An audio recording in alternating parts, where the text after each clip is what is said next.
Kegiatan Jalan Sehat yang diikuti oleh ratusan warga Desa Sukamaju, Kecamatan Cibung Bulang, Kabupaten Bogor ini merupakan kegiatan yang digelar oleh salah seorang bakal calon kepala Desa Sukamaju dengan menyediakan hadiah menarik untuk peserta. Jalan Sehat ini dianggap mampu menjadi sarana yang paling efektif dalam mendulang suara. Kepada warga-warga yang membutuhkan hiburan, karena warga di sini kurang hiburan juga. Contohnya seperti ini, mereka antusias datang lebih dari 2.000 peserta.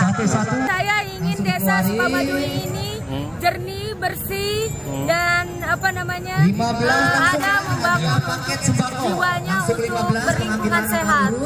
Jadi ingin Desa Sukamaju ini kompak dalam kebersihan, dalam lingkungan, jadi tidak jorok buang sampah sembarangan. Yang ke-74, Pak.